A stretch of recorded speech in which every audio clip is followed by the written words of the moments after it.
নমস্কার বন্ধুরা, আজকে তোমাদের আমি চিড়ে দিয়ে একটা নতুন রেসিপি করে দেখাবো। তো দেখো, তার জন্য এখানে আমি 250 গ্রাম চিড়েকে শুকনো কড়াইতে কিন্তু আমি একটু নেড়ে নেব। বেশি কিন্তু লাল লাল করব না, হালকা জাস্ট একটু গরম হবে। তারপরে এটাকে তুলে একটু ঠান্ডা করে নিয়ে আমি মিক্সিতে কিন্তু এটাকে গুঁড়ো করে নেব। তো দেখো, আমি কিন্তু মিক্সিতে গুঁড়ো করে নিয়েছি। এবার এটাকে আমি চেলে নেব। তো দেখো, অল্প অল্প করে চালবো, একবারে বেশিটা নেব না, তাহলে কি চালাটা তাহলে ভালো হবে। তো দেখো, আমি গুঁড়োটা কিন্তু চেলে নিয়েছি। আর ওপরের যে ছিবড়াগুলো মতন আছে ওটা ফেলে দেবো। আর এখানে আমি দুটো সেদ্ধ করা আলু নিয়েছি। আলুটাকে আমি গ্রেটারে ঘষে নেব। হাতে মেখে নিলেও হয়, তাহলে কি একটু দানা দানা থাকবে, আর গ্রেটারে ঘষলে তাহলে কোনো দানা থাকবে না। তো দেখো, আলুটা কিন্তু নিয়েছি ঘষে। দুটো আলু একবারে ঘষিনি, পরে লাগলে তখন আবার দেব। তো এইবার ওই চিড়েটা যে গুঁড়ো করেছিলাম ওর মধ্যে এবার আলুটা আমি দিয়ে দিলাম। এবার এখানে দিলাম আদা আর লাল কাঁচা লঙ্কা বাটা। আর এখানে দেব আমি 1 চামচ মতন গোলমরিচ গুঁড়ো। আর দেব পরিমাণ মতন নুন। তো সমস্ত কিছুকে দিয়ে আমি এবার এটাকে হাত দিয়ে ভালো করে মেখে নেব। আমি কিন্তু এখানে একটুও কিন্তু জল ব্যবহার করলে হবে না। তো দেখো, আমি এটাকে দিয়ে মেখেছি। তো আমার আরও একটু আলু লাগবে। তো যে আলুটা ছিল সেই আলুটাকে আমি আবারও ঘষে দিলাম, যতটা লাগবে ততটাই ঘষে ঘষে দেব। দিয়ে আমি এই গুঁড়োটাকে কিন্তু এই আলু সেদ্ধটা দিয়েই কিন্তু আমি মাখবো। তো দেখো, আমার কিন্তু এটা মাখা হয়ে গেছে।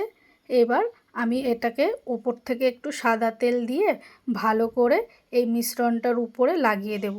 তাহলে কি বেশি ওপরে সর মতো যে একটা পড়ে না, ওটা পড়বে না। এবার একটা ঢাকনা দিয়ে ঢেকে আমি আধ ঘন্টা রেস্টে রেখে দেব। তো আধ ঘন্টা পর দেখো, ঢাকনাটাকে খুলে আবারও কিন্তু ভালো করে এটাকে ঠেসে নিতে হবে। তো এটাকে আমি ভালো করে মেখে নিয়েছি। এবার এর থেকে আমি একটা লেচি কেটে নেব। রুটি যে বানাই না আমরা, তার থেকে একটু বড় নেব, যেহেতু এটা একটু মোটা মোটা করতে হবে। তো এবার এটাকে ভালো করে হাতের সাথে পাকিয়ে নিয়ে এবার একটু আটার গুঁড়ো দিয়ে একটা রুটি আমি বেলে নেব। আমি বেশি ভালো গোল করতে পারি না, তোমরা চাইলে ভালো করে গোলও করে নিতে পারো, বা যেমন হবে অসুবিধা নেই, পরে তো এটাকে আমি একটা শেপ দেব। তো দেখো, রুটিটা কিন্তু আমি বেলে নিয়েছি। এবার এই চাকতিটা দিয়ে, এটা ছিল আমার কাছে, এইটা দিয়ে আমি এটাকে একটু চেপে নিয়ে সাইড থেকে যে এক্সট্রা যে মাখাটা রয়েছে রুটির, ওটাকে আমি তুলে নেব। নিয়ে এই দেখো কীরকম পুরো গোল শেপ হয়েছে। একটু ছোট হয় ঠিকই, কিন্তু পুরো গোল শেপ হয়েছে। তো এইভাবে আমি আরও দুটো বেলে নেব। তো দেখো, আমি এখানে 3টে বেলে নিয়েছি। তো তাওয়াটা আমি আগেই গরম বসিয়ে দিয়েছিলাম। তো গরম হয়ে গেছে। এবার আমি দুটো দুটো করে কিন্তু দিয়ে দেব। তো প্রথমে আমি দুটোকে রুটিটা আগে সেঁকে নেব। তোমরা তো সবাই রুটি সেঁকতেই জানো, এটা আর কিছু বলার নেই। তো রুটিটা আমি ভালো করে সেঁকে নিয়েছি। এইবার ওপর থেকে সাদা তেল দিয়ে রুটি দুটোকে আমি আবারও একটু ভেজে নেব। আমি এখানে সাদা তেল দিয়েছি, তোমরা চাইলে কিন্তু এখানে ঘি বা বাটার কিছু একটা ব্যবহার করতে পারো। তো দেখো, আমি এটাকে এক পিঠ হয়ে গেছে, এবার আর এক পিঠ উল্টে দিলাম। দিয়ে দুটোকে কিন্তু আমি ভালো করে সেঁকে নেব। দেখো বন্ধুরা, এত নরম যে একটু ছিঁড়েও গেল আমার। তো হয়ে গেছে, এটাকে এবার আমি তুলে নেব। তো দেখো বন্ধুরা, এই যে আমি এখানে 4টে পরোটা সেঁকে নিয়েছিলাম।